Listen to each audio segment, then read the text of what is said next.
ago, I set out on a walking tour, high in the Alps, a region quite unknown to travelers, where ancient mountains thrust down into Provence. The trek began on barren moors, 12 or 1,300 meters above sea level, through land that was bleak and monotonous. Nothing grew there but wild lavender. My route led across the region at its widest point, and after hiking for 3 days, I found myself in a wasteland, desolate beyond description. I made camp near the remains of an abandoned village. The day before, my water supply had run out and I had to find some. The cluster of houses, although they were in ruins, reminding me of an old wasp's nest, made me think that once there must have been a fountain, or perhaps a well.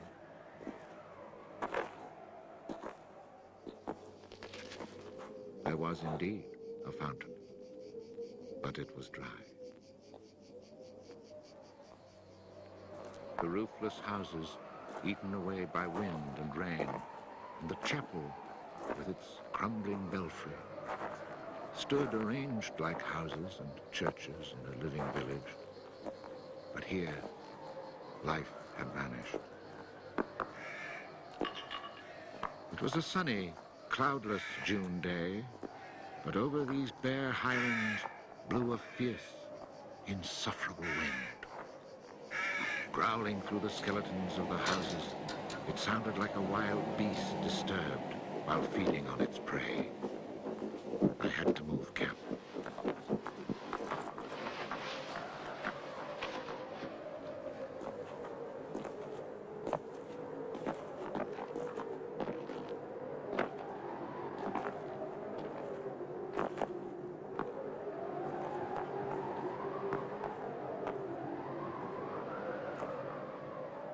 After 5 hours of walking, I still had found no water, and I could see nothing that gave me hope of finding any. Everywhere, I came upon the same drought, the same coarse weeds.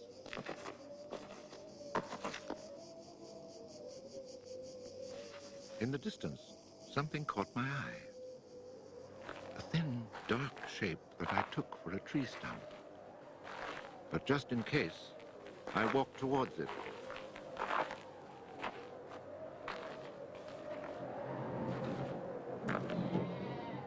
It was a shepherd, and beside him, resting on the burning ground, lay about 30 sheep.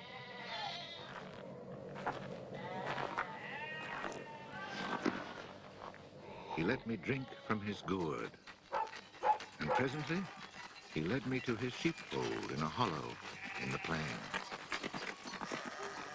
He drew water. Excellent water it was, too, from a very deep, natural well over which he had rigged a simple windlass.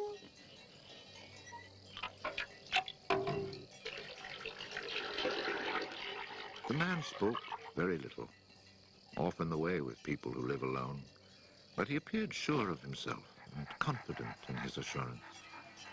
It all seemed somehow strange in this barren land. He lived not in a hut, but in a real house, a stone house, whose walls clearly showed how his own labor had repaired the ruin it had once been. Its roof was solid and strong, and the wind on its tiles sounded like the sea upon the seashore. Inside, it was neat and tidy, dishes washed, floor swept, shotgun oiled. His soup simmered over the fire. And I noticed that he was freshly shaved, that all his buttons were firmly sewed on, and that his clothes were darned with that meticulous care which makes the mend invisible. He shared his soup with me.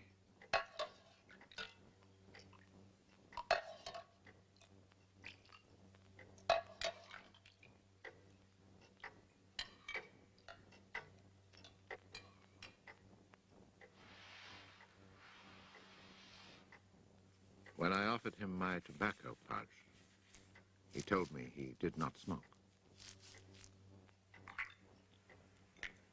The dog, silent like his master, was friendly without fawning.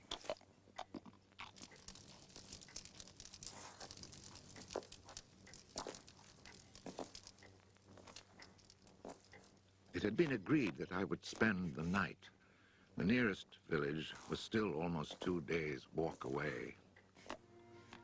Villages in this region were few and far between, and I knew well what they were like.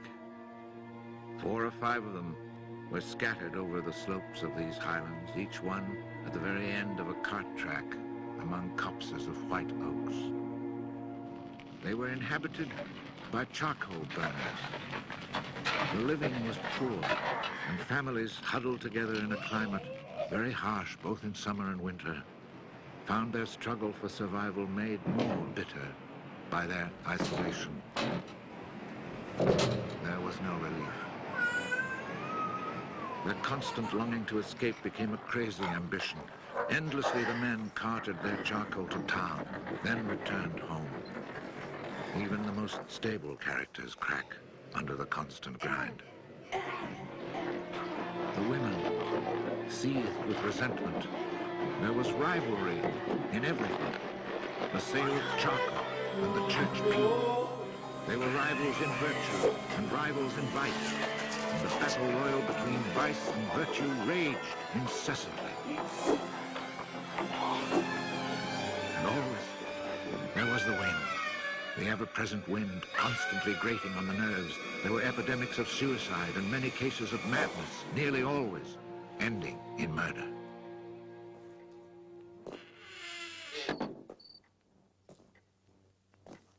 The shepherd, who did not smoke, went to fetch a little sack, and onto the table he emptied a pile of acorns.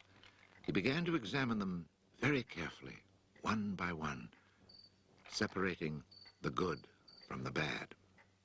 I sat, smoking my pipe. I offered to help, but he told me it was his work, and indeed, seeing how very carefully he carried out his task, I did not insist. That was the only time we spoke.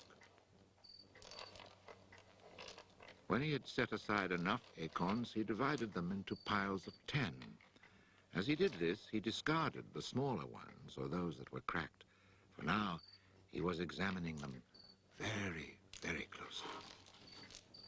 When finally there lay before him 100 perfect acorns, he stopped, and we went to our beds. Being with this man brought a great sense of peace. The following morning, I asked him if I might stay on and rest for the day. He found that quite natural, or to be more precise, he gave me the impression that nothing could upset him. The day of rest was not absolutely necessary, but I was intrigued, and I wanted to learn more about him. He let his sheep out of the pen and led them to their grazing. Before he went, he took the little bag of carefully chosen acorns and put them into a pail of water to soak. I noticed that for a walking staff, he carried an iron rod as thick as my thumb and about as high as my shoulder.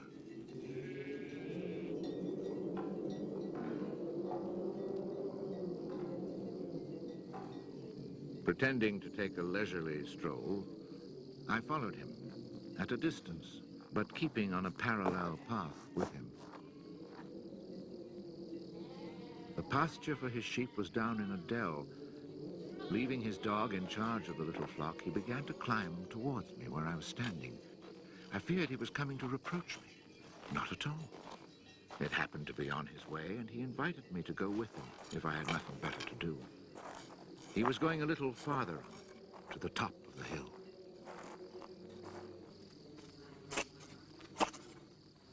When we reached his destination, he began to drive his iron staff into the ground. He made a hole, dropped in an acorn, and filled in the hole.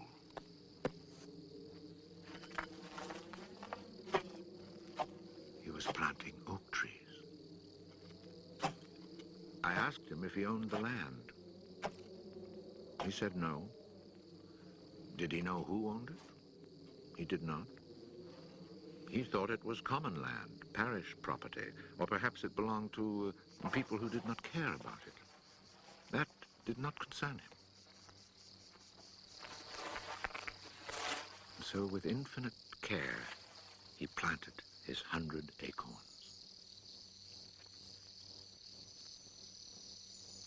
After the midday meal, he began to sort out more of his acorns. I suppose I must have been quite insistent with my questions, because he answered me. For 3 years, he had been planting trees in that desolate country. He had planted 100,000. Of the 100,000, 20,000 had come up. Of these, he still expected to lose half, either to rodents or to any of the unpredictable things which only Providence can account for. That left 10,000 oaks to grow on this tract of land where before there was nothing. It was then that I wondered about the man's age.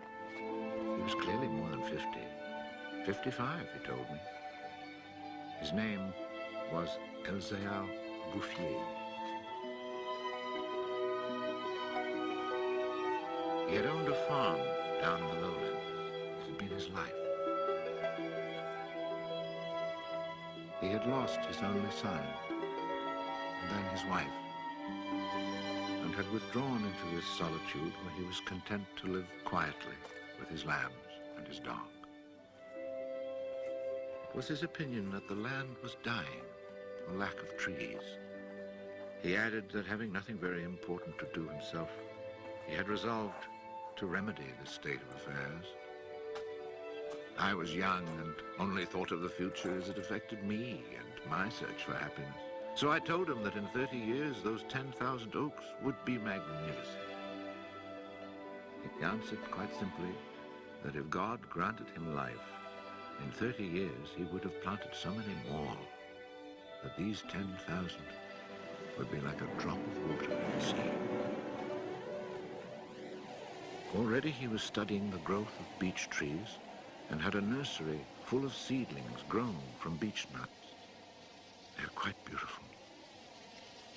He was also thinking of birches for the dales, where he told me there was moisture just below the surface of the soil.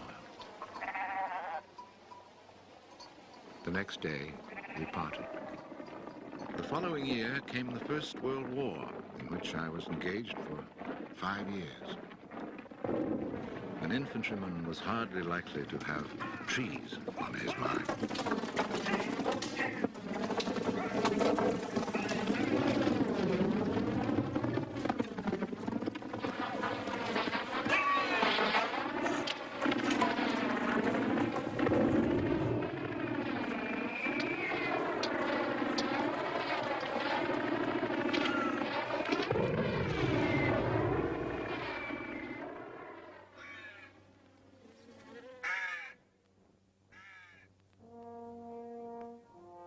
After demobilization, I found myself the possessor of a small gratuity and a great desire to breathe pure air.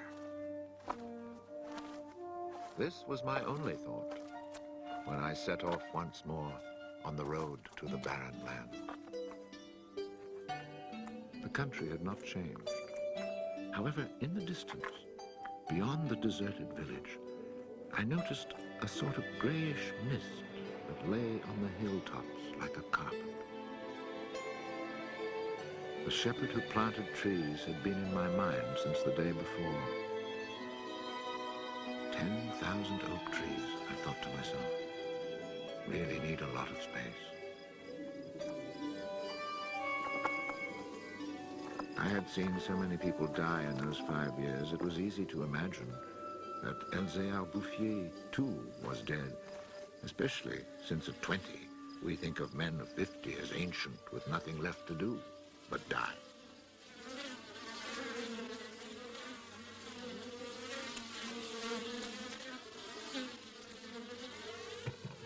He was not dead. He had changed his occupation. He had only 4 sheep left, but now he had over 100 hives of bees. He had given up sheep because they threatened his young trees. The war had not disturbed him, and he had calmly continued his planting. The oaks of 1910 were now 10 years old and taller than either of us. It was such an impressive sight, I was struck dumb. And as he never said a word, we spent the whole day in silence, walking through his forest. It was in 3 sections and measured 11 kilometers long and 3 kilometers at its widest. When I reminded myself that all this was the work of the hand and soul of one man with no mechanical help, it seemed to me that men could be as effective as God in tasks other than destruction.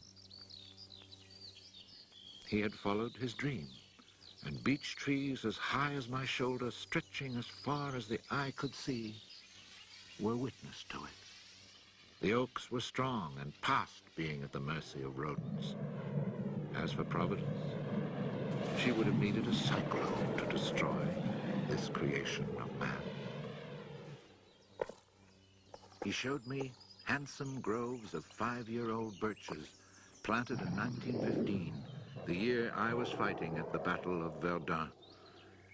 He had set them out in all the hollows where he guessed, and rightly, there was moisture near the surface.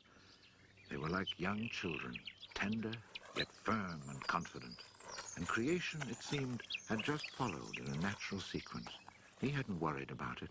Resolutely, he had gone about his simple task. On the way down through the village, I saw streams flowing with water, which in living memory had always been dry. This was truly the most impressive effect of creation's natural cycle that I'd ever seen. Long ago, these brooks had been full of water. Among the miserable villages I mentioned before, some were built on sites of ancient Roman villages, and archaeologists digging in the ruins had found fish hooks, whereas in the 20th century, cisterns were needed to ensure even a modest supply of water. The wind had scattered seeds too, and as the water reappeared, so did willow trees, reeds, meadows, gardens, flowers, and a reason for living. But the change had come about so gradually that it was simply taken for granted.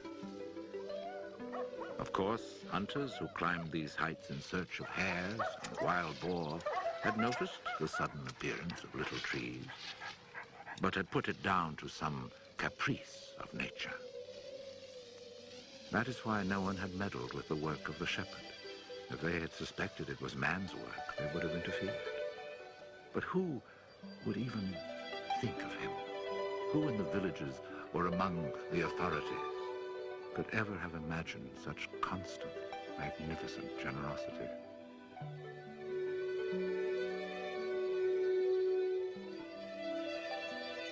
Each year from 1920 on, I paid a visit to Elzéar Bouffier. I never saw him lose heart, nor was he ever deterred. And often, God knows, it must have seemed that heaven itself was against him. I never tried to imagine his frustrations, but to achieve such an end, he must have had to overcome many obstacles.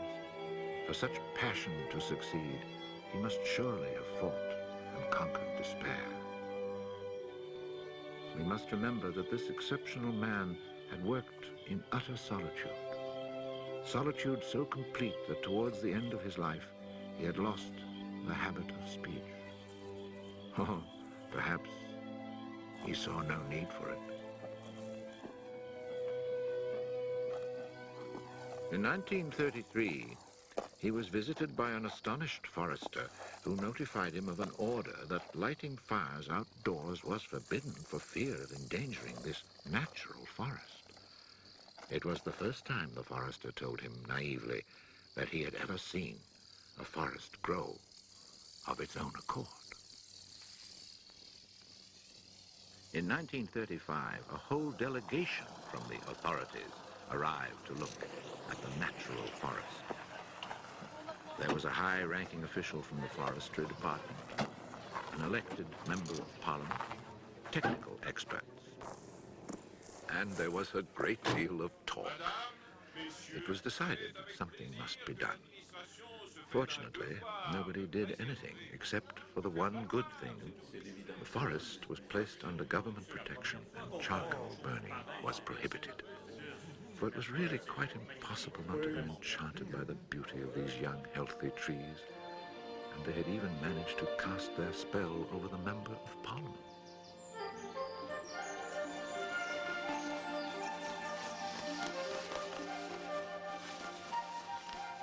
One of the senior foresters in the delegation was a friend of mine, and I explained the mystery to him.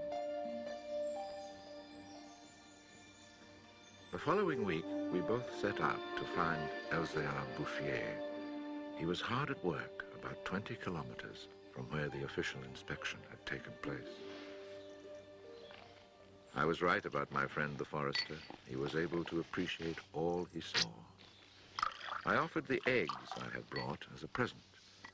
We all shared our lunch and spent several hours in silent contemplation of the landscape. The slopes we had climbed on our way up were covered with tall trees 4 times our own height. I remembered how it had looked in 1913, desolate, but quiet, regular work, brisk mountain air, the simple life, and above all, peace of mind, had endowed this old man with almost awe-inspiring health. He was one of God's athletes. I wondered how many more hectares he would cover with trees. Before we took our leave, my friend made one small suggestion about the kinds of tree which seemed to suit the soil here. He did not press the point, for the simple reason, he told me afterwards, that this man knows more about it than I do. The idea must have been turning over in his mind, for after we had walked for an hour, he added, he knows more about it than anyone else in the world. He's found a perfect way to be happy. Thanks to this forester, not only the forest, but the happiness of Elzéar Bouffier were protected. The only serious danger to his work occurred during the Second World War. Cars being powered by wood-burning generators. There was never enough wood. So cutting was begun among the oaks of 1910, but they were so far from transportation routes that the whole enterprise proved financially unsound. It was abandoned.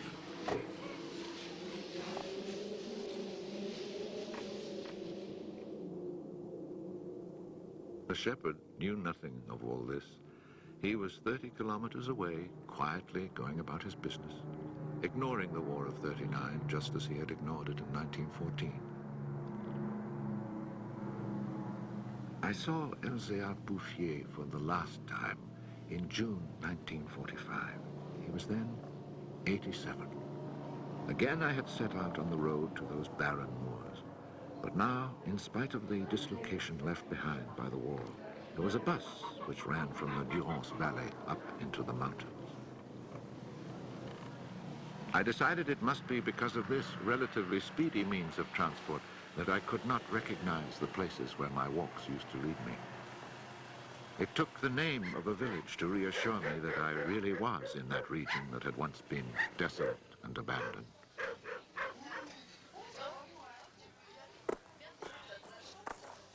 The bus dropped me at Vergon.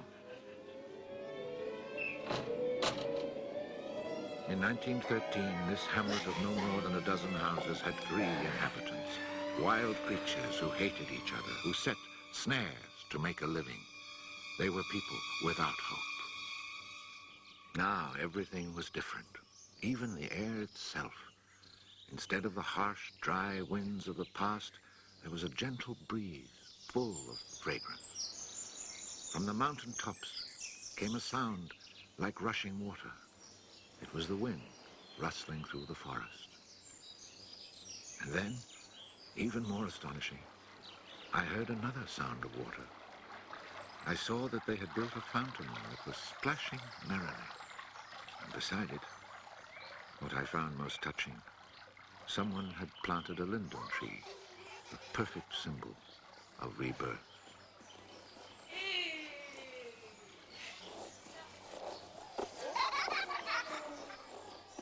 Moreover, Verdun showed signs of the kind of labor that only hope can inspire. So hope had been restored. Ruins had been cleared and crumbling walls torn down. The new houses, freshly rough-cast, stood in kitchen gardens where flowers and vegetables grew in orderly confusion. Roses and cabbages, snapdragons and leeks, celery and anemones. It had become a place where one would want to live. From this point, I continued on foot. The war had not been over long enough for life to reach full bloom, but Lazarus had emerged from the tomb. On the lower slopes of the mountain, I could see small fields of young barley and rye, and down in the narrow valleys, the meadows were green.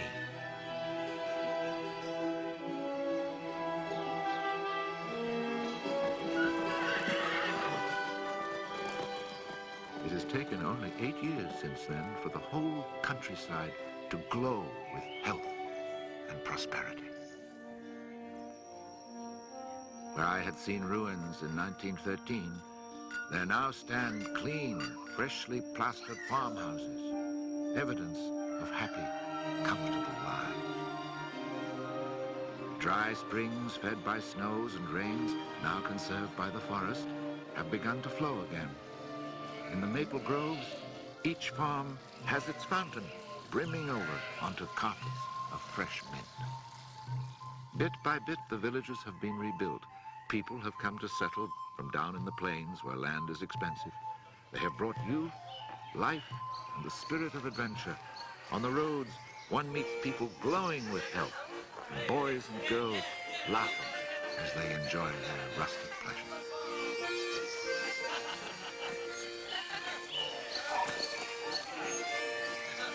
Counting those who lived here before, quite changed by their life in gentle surroundings, and including the newcomers, more than 10,000 people owe their happiness to Elzéar Bouffier. When I think that one man, one body, and one spirit was enough to turn a desert into the land of Canaan, I find after all that a man's destiny can be truly wonderful. But when I consider the passionate determination, the unfailing generosity of spirit it took to achieve this end, I'm filled with admiration for this old, unlearned peasant who was able to complete a task worthy of God. Elzéar Bouffier died peacefully in Banon in 1947.